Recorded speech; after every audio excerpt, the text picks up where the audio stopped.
they'll be talking about a whole slew of things around innovation. Go for it. Oh, hey everyone. Cheers. My name is Shamsul Chowdhury. I'm the EVP of Paid Social at Jellyfish. Hi everyone. Thank you for the pressure, Babs. I'm Sabrina. As Babs said, I lead brand and digital at Hanky Panky. So I wrote down the questions because I've got the memory of a goldfish, so I wanted to kind of go through. You've been at Hanky Panky for a couple years.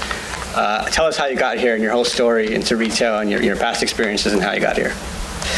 So I spent 10 years in global advertising agencies. That's where I started. Based in Paris and London. I worked for Leo Burnett, for Havas, for Publicis.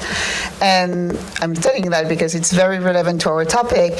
That's where I really learned how to leverage customers' insights to drive amazing creative assets and campaigns. And that was really the goal, is just to grow as a strategic planner there. And then I moved to San Francisco, and then I joined leading apparel retail corporations in the US, where I really embraced data.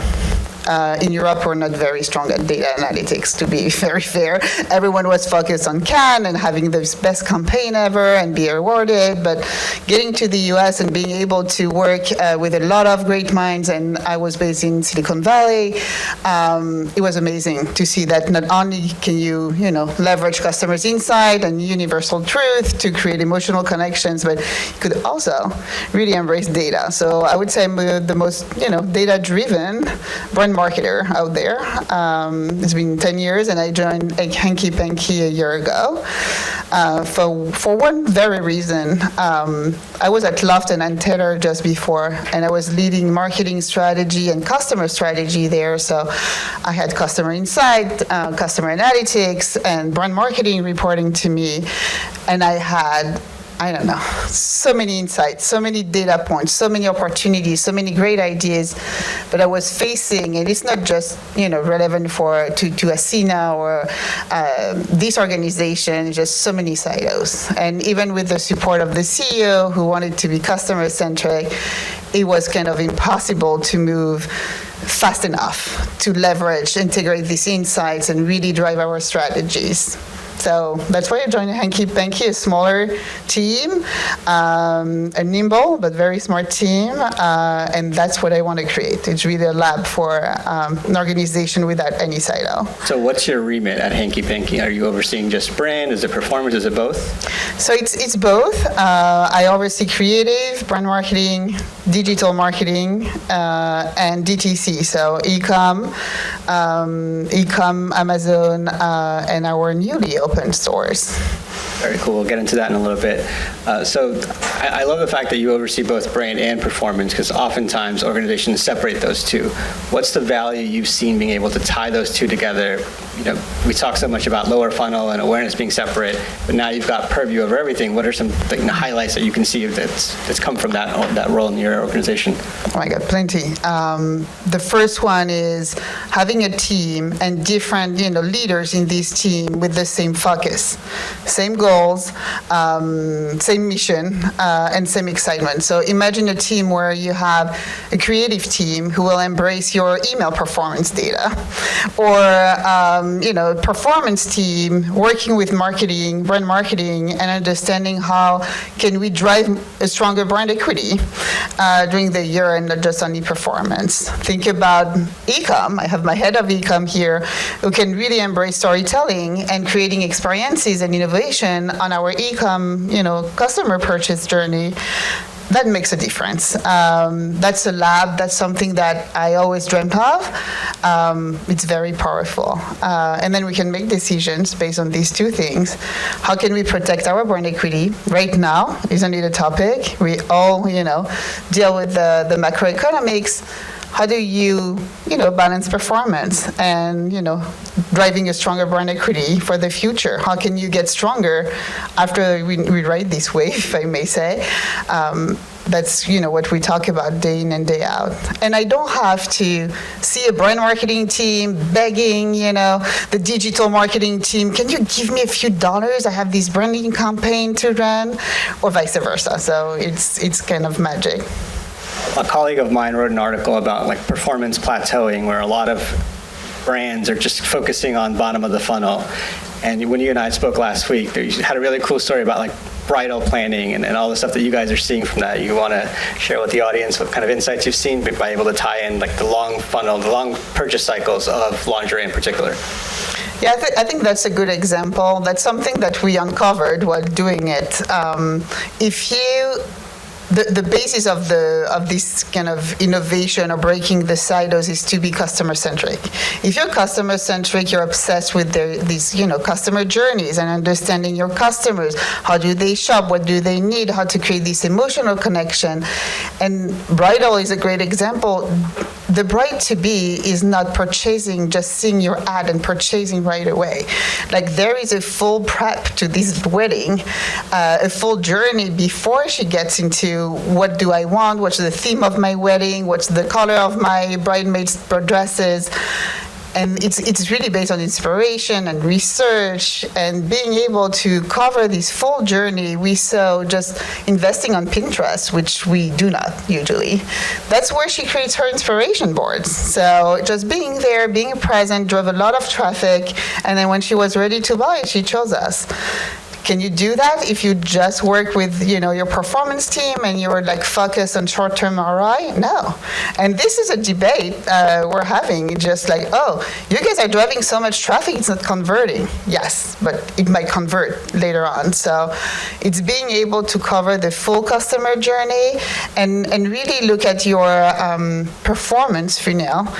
Taking a step back and saying, okay, if we focus only on, bottom of the funnel, what will happen? Not just tomorrow, because it's not just about comping last year. It's just how do we build a strategy, like a 3-year strategy or a 1-year strategy, or even the next event we're going into Black Friday, Cyber Monday, different discussion. We're not very much focused on brand equity during this time, but really being able to balance both. And it's been very successful. We're seeing like a strong double-digit growth on DTC in the market that is not growing that fast. And I really believe it's the combination of like strong creative work, strong storytelling, strong experiences, but also going back to media buying because that's why we're here.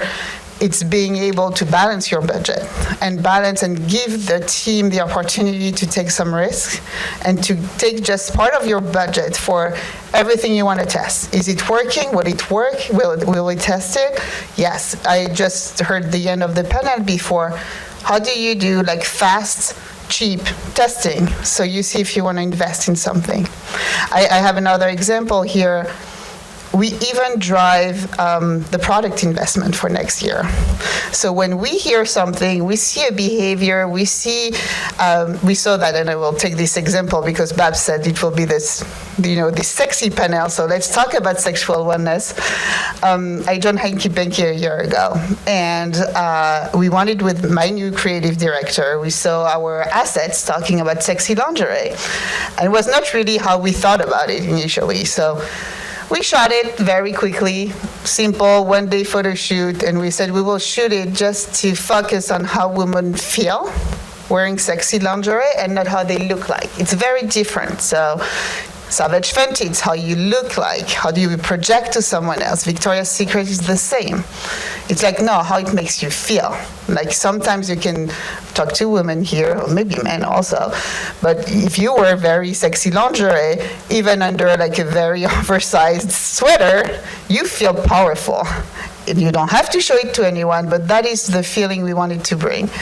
We developed these assets, but a few media dollars, but it didn't paid, so a triple digit in sales. So we said, okay, let's move from there. Next step, How do we develop something that really tells the story? And so we developed a lot of research.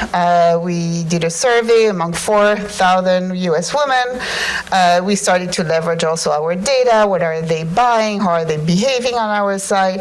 And then we developed the full experience. We're not selling a new product. We're not rebranding our product. It's a full experience on our website. It's called NO, where you can really focus on the female gaze. First, it's about how you feel in your own skin. That's how it starts. And two, it's about, exploring and finding, things that are relevant to you as a woman, not just, for a man and a woman. So it's very specific. We have partners, goes from candles to sex toys, things that we haven't done before, right? Very focused on Gen Z and leveraging the insights we learned from these 4,000 women. We launched that one, very scrappy, a few media dollars. We're already sold out on a lot of products. And we launched last week. So what am I doing? Next year I can tell my product team, guys, we need to invest in there. So using DTC, in my case, we have also, a very strong wholesale business and international business to say we tested it, we have data. Then I can go to Nordstrom and say, hey, should we do something together? So innovation is key, but the only way to do it, at least from my experience, is to be customer-centric. Always leverage, the right insights, the right data. It's innovation in testing, being agile, being scrappy.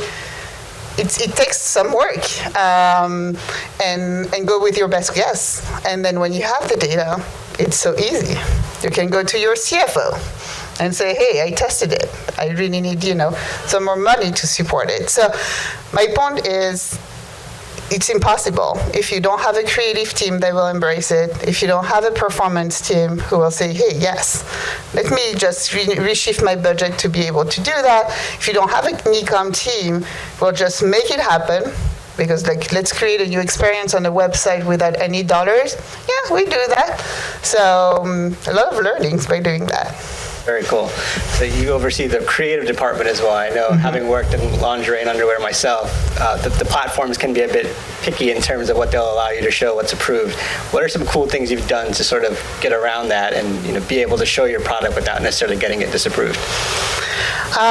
But I'll stay on that specific example. You cannot show everything we're selling, right? But you can create assets that will trigger senses. So when we launched NO, it was really about the storytelling behind it. So it's just capturing your curiosity. There's something going on. You want to go check it out. So it's more experiential than it is product-driven.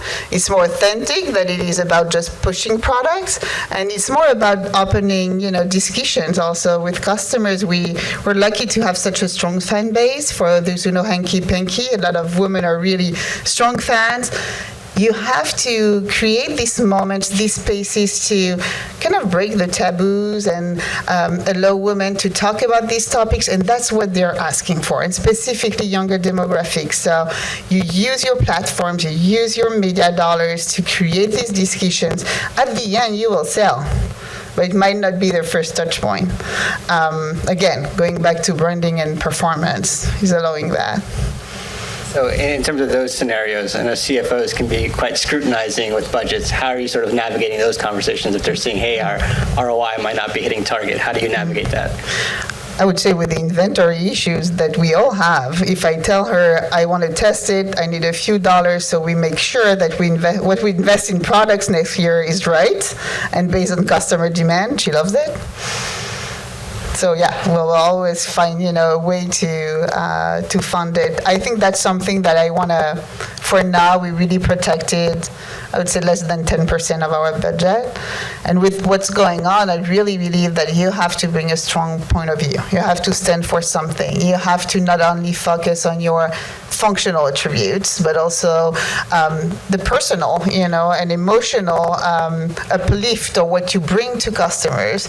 And then you can also bring your societal attributes. So there's a lot of storytelling. I'm lucky, and I joined a brand with 45 years of history, strong craftsmanship, female-founded, female-led, and most of our production is here in New York. I have a fan base, tremendous fan base. I have the best products on the market. Everyone tried to copy it. It's impossible because it's made here in New York. So when you have that, you're able to really develop strong storytelling, strong preference to your brand, but you cannot just focus on performance. And if we only focus on performance, we might be up single digit, but I think the magic's happening by us following the full customer journey from how do we bring this discussion, how can we be part of their inspiration board when they start, prepping their wedding, or a young woman is like, I don't know how to explore my sexual wellness. I don't know. We need to be there in these discussions and then be able to create the right experience, bring the product the right way, having the right assets, and then really drive this loyalty and this advocacy. That's something that I want to focus on as well. Well, so let's touch upon experience. So lingerie, intimates, it's a very intimate thing to be buying, and oftentimes women don't feel comfortable buying online. They want to go into in-store. So kudos to you guys. You guys opened a couple of stores, and it's going back to the experience. So what are some cool things you've done to sort of build an in-store experience to get people feeling comfortable going into your stores to buy? So that's a great question because we never had stores. And we opened the first one on Bleecker Street a few weeks ago. And it was, and we're opening a new one that's exclusive next week in Williamsburg. It will be our number 2. But we worked for a long time with department stores. So we are at Nordstrom, Neiman, all of them. And women used to shop for their lingerie in Nordstrom, in Neiman, and had this expertise in fit and etc. Things changed, and then they started to buy online, and but there's something that I learned that really amazed me is 80%, more than 80% of women prefer shopping for their lingerie in a store. 86% of them don't like shopping for lingerie in stores. Doesn't make sense. The experience, the vulnerability, the fact that you're not getting, the right experience. Maybe someone is too intrusive. Do you want to go in the fitting room and see your body with these lights? I don't know, but there was something wrong.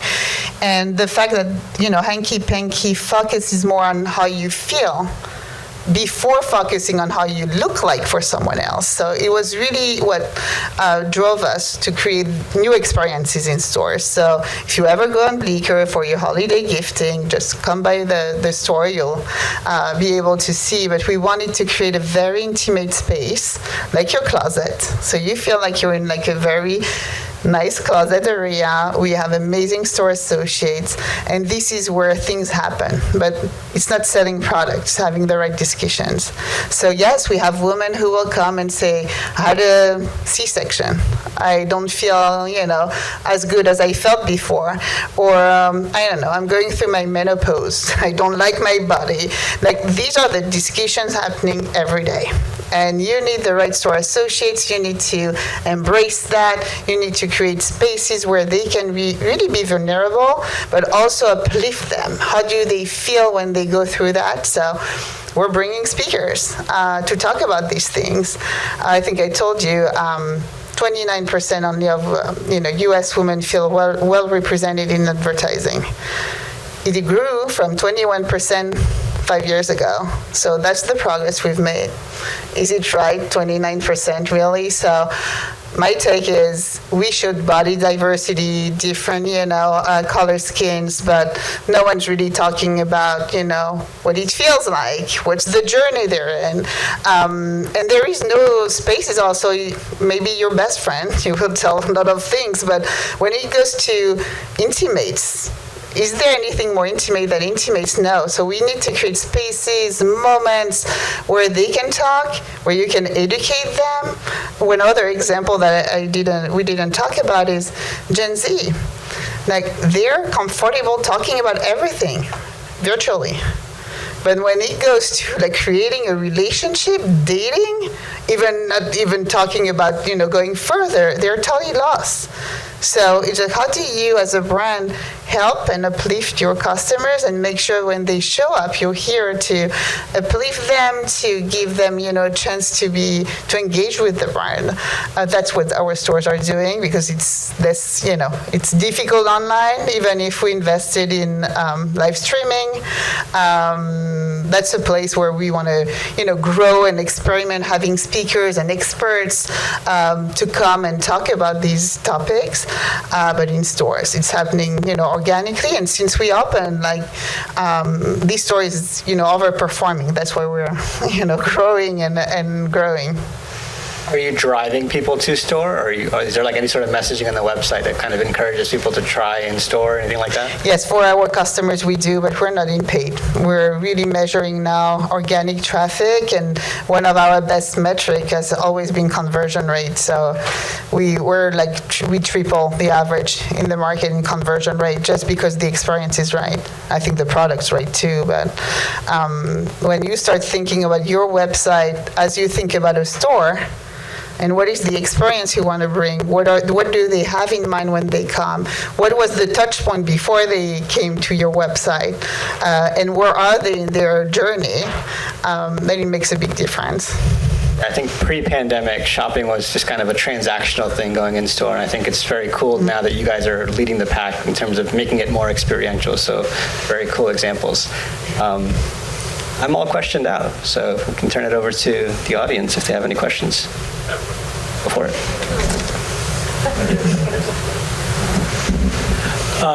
Since you're primarily selling through wholesale and have the D2C channel, have you embraced or been asked to invest in any retail media networks and the retailers that are doing it? And what's your opinion of that compared to, obviously, D2C is going to give you the best bang for the buck, most margin, most opportunity to own the customer, but every retailer is asking for your dollars on that side. Mm-hmm. That's totally right. They're all asking, and specifically during the holidays. So yes, we do it in a small way for now. I think I have these discussions now that, I joined and work with them. They're struggling, as everyone, right, to drive younger demographic. Hey, great. We're driving mostly young millennials and Gen Z to the brand. So, leveraging the brand in that way, but also we're like a very high converter. So instead of just focusing on that, which is what they focused on, is really talking about how do we bring differentiated storytelling and narratives to what they try to do also. So yes, we do it with sponsored ads and stuff when we launch a new product, but we've been, kind of very differentiated in the panty world, so we don't really need that. What do we need is really help them convert, help them being differentiated, and this is something that we can do. So I'm really much focused on how do we build these narratives? How do I bring what I learned from DTC to them so they can grow their business and everyone wins? So it's not, DTC, wholesale, and stores. It's like one brand and a lot of stories to engage women. Thank you for sharing so much about the role that you play and your perspective on body positivity, healthy aging, women's health. I think it's such an important connection point. I'm curious, are there partnerships with other businesses, with nonprofits, advocacy groups, anyone that you are either exploring right now to kind of feed a very unique experiential data point into, or anything that you think you'd want to do in the future? 100%. That's a big focus for us because as a brand, we've been around for some time, but our focus is to raise awareness. I think you can come with amazing stories. If no one sees them, where's the point, right? So it's really reach for us. For a lot of brands that are approaching us, could be brands, could be celebrities, influencers. We build this trust. We're very much trusted. Everyone knows we stand for quality. We've been around for a long time, so they love that too, right? So it's a win-win. So we're talking with a lot of celebrities, designers, brands. We started in a small scale. So the sexual wellness world, we partnered with I would say the biggest brands, at least the brands that are sharing the same values. So when I talked about it's not about what you project, it's how you feel, that is very key. So if a brand comes and wants to just shoot diverse, body shapes just for the sake of doing it, what's the point, right? So what's the story? What do we want to bring? Sustainability is key. We're like manufactured here in New York or near shore. It's to protect our quality, but also to make sure that what we're doing on every step of our process is done in an ethical way and to reduce our carbon footprint. So there are a lot of filters to start to get to a partnership, but we're very lucky to be approached by a lot of brands and being able to consider, partnerships go forward. For sure. That's a question. Yeah, so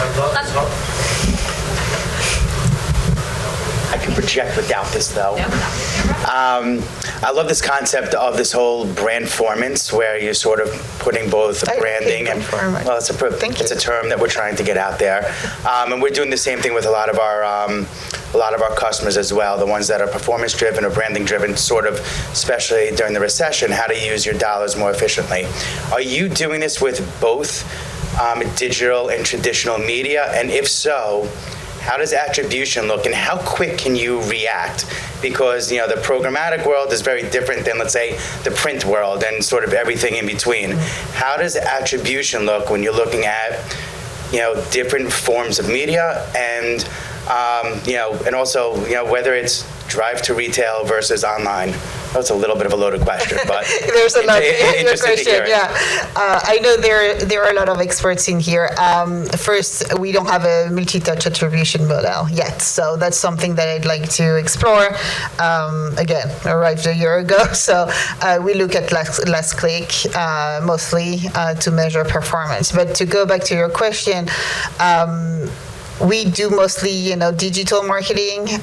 We had a little bit of offline marketing. So one thing that we will try to do as we're growing that fast is to be very safe. Like, we don't know what 2023 will look like. So we will experiment in specific markets, different tactics, different strategies in media, see how it goes. So we'll start with our strongest. No wonder why we're opening stores in New York, because this is our strongest market. That's where we started. We will start testing different tactics. If it works, we expand. So again, testing, learning, and then growing. So does it answer your multiple questions? Or did I miss something? Just about that, just in terms of when you're looking at that data, how do you optimize it across all the different channels? Yeah, for now we've been focused on e-com. To be honest, it was really about growing the reach, making sure that everything we developed when I started, we started to, really re-platform the brand, our creative expression, go back to, analyzing the journey. Right now, it's really the bottom of the funnel we need to focus on also. So it's really e-com driven, to be honest. We're opening these stores, see how they perform. They're overperforming. So what's the strategy then? So that's why we want to focus first in New York, test different, offline strategies also, see how it goes, and really see how much should we invest in our stores. Right now, they do not drive, enough of our revenue, though they're a key part of our experience and our brand equity objective. Sure.